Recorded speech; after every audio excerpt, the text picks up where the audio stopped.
Om Shanti.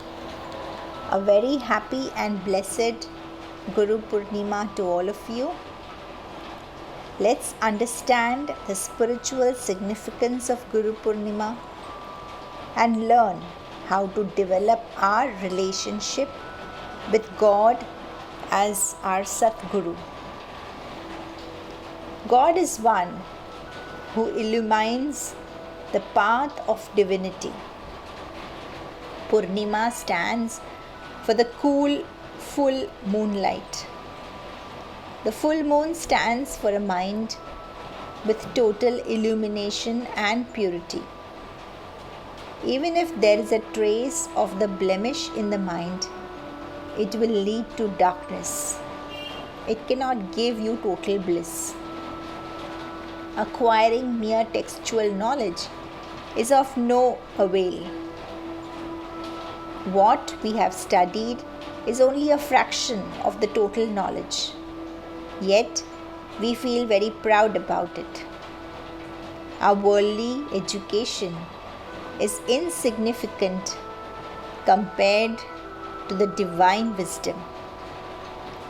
We cannot attain God with our education, our power, our skills, or wealth. God is accessible by love and love alone. You can experience Him only when you develop love. Devotion means to love God wholeheartedly. In the name of Guru Purnima, we perform many rituals and pujas. In reality, there is only one Guru, and that is God Himself. You are seeking the Guru all over the world. Your gunas or qualities are in you in the form of Brahma, Vishnu and Maheshwara, Trinity God, which can protect us in these times of crisis. These gunas help us act righteously and pursue the right path. They will help us with their divine potency. The world can be turned into an earthly paradise if you strengthen your faith in God and allow these gunas to increase within, following the path of God.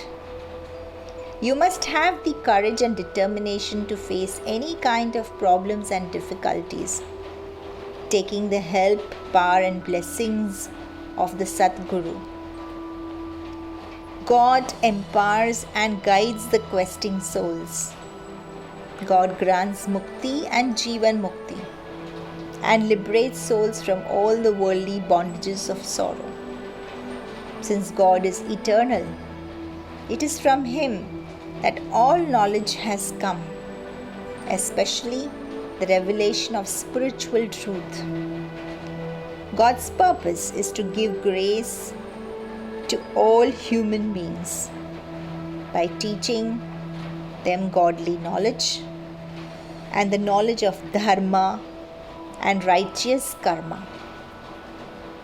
There is no other but God Himself, whose teaching serves as a boat by which we can cross over the sea of negativity.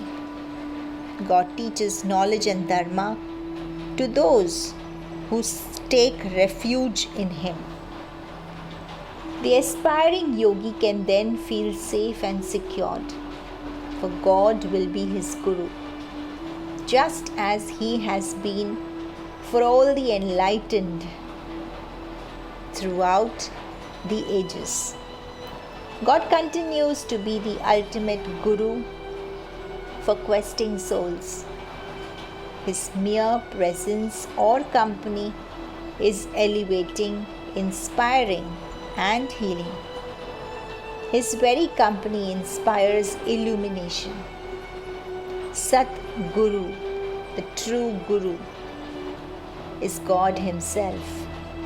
the one who is ever auspicious, the one who is welfare giving, the bridge to cross the ocean of the world and worldliness, the one who is the source of all knowledge. He is the bestower of salvation and liberation. He is the bestower of happiness and remover of sorrow. God helps the soul to overcome all the misfortunes and calamities which we are going through right now. So, how are we to establish a guru relationship with God? Below is a simple fellowship of 4 principles which we need to adopt. Number 1, one must give one's heart to God and allow God to take charge.